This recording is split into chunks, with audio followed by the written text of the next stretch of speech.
매일 묵상 25년 5월 24일 토요일 이루어져가는 하나님의 계획 에스더 5장 1절에서 8절 말씀. 제3일에 에스더가 왕후의 예복을 입고 왕궁 안뜰 곧 어전 맞은편에 서니 왕이 어전에서 전문을 대하여 왕자에 앉았다가 왕후 에스더가 뜰에 선 것을 본즉 매우 사랑스러움으로 손에 잡았던 금규를 그에게 내미니 에스더가 가까이 가서 금규 끝을 만진지라. 왕이 이르되 왕후 에스더여, 그대의 소원이 무엇이며 요구가 무엇이냐? 나라의 절반이라도 그대에게 주겠노라 하니 에스더가 이르되 오늘 내가 왕을 위하여 잔치를 베풀어 싸우니 왕이 좋게 여기시거든 하만과 함께 오소서 하니 왕이 이르되 에스더가 말한 대로 하도록 하만을 급히 부르라 하고 이에 왕이 하만과 함께 에스더가 베푼 잔치에 가니라. 잔치의 술을 마실 때에 왕이 에스더에게 이르되 그대의 소청이 무엇이뇨? 곧 허락하겠노라. 그대의 요구가 무엇이뇨?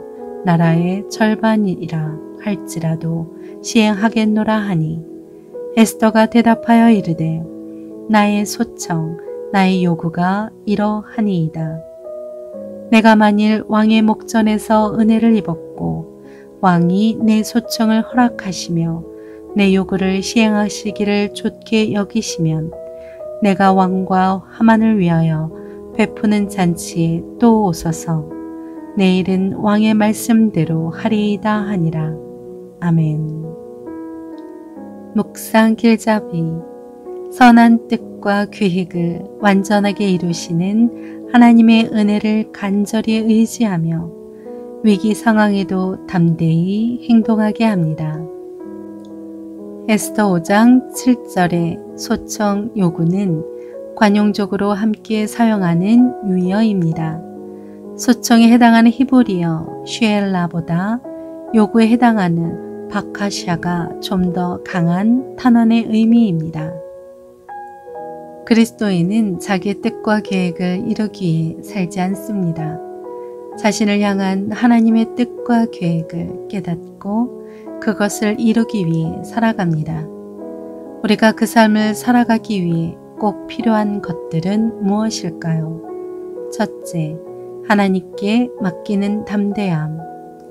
에스더는 사흘의 금식 기도를 마치고 왕후의 예복을 입고 왕궁 안뜰로 나아갔습니다. 아무리 왕후여도 왕이 부르기 전에 그렇게 했기 때문에 죽을 수도 있었습니다.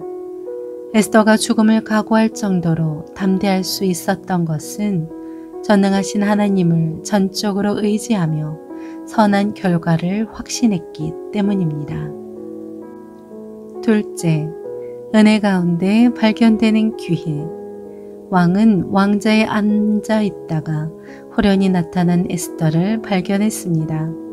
그런데 왕은 전혀 노여워하지 않고 오히려 왕후를 매우 사랑스럽게 바라보며 그녀에게 금규를 내밀어 가까이 오도록 허락했습니다. 그렇게 에스더는 죽음의 위기에서 벗어났고 동족 유다인들을 살릴 기회를 얻게 되었습니다. 셋째, 때를 기다리는 지혜. 왕은 에스더가 바라는 것이 있음을 직감하고 소원을 말해보라고 했습니다. 그러나 에스더는 나라의 절반이라도 주겠다는 왕의 말을 듣고도 즉시 자기 민족을 살려달라고 하지 않았습니다.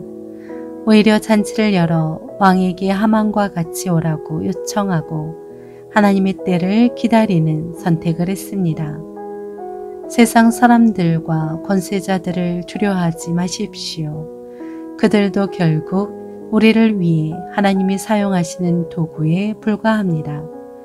그러므로 누구 앞에서나 담대하고 지혜롭고 당당하게 하나님의 뜻에 합당한 삶을 살아가시길 바랍니다. 삶의 적용, 더 크신 하나님의 계획. 아무리 하나님 나라를 위해 선한 뜻을 품었다고 하지만 가는 길이 막힌다면 그것은 더 큰 하나님의 계획이 있다고 생각하면 확실합니다. 사방이 막혔을 때 오히려 하늘을 바라볼 수 있는 좋은 기회이기 때문입니다. 반면 앞길이 탄탄대로라면 주저하지 말고 전력으로 질주하십시오. 부흥의 파도가 개인과 가정에 밀려온다면 그 물결을 타면 됩니다. 하나님이 주시는 은혜의 때이기 때문입니다. 모든 문제보다 더 크시고 나의 생각과 계획보다 더 크신 하나님의 계획을 신뢰하십시오. 그러면 길이 막힐 때 불평할 게 아니라 오히려 기대와 감사가 나올 것입니다. 하나님의 뜻을 이루기 위해 담대하게 도전하고 지혜롭게 처신하며 삽시다. 기도합니다. 주님, 위기 상황 속에서 간절히 기도함으로 용기와 지혜를 구하게 하옵소서. 예수님의 이름으로 기도합니다. 아멘.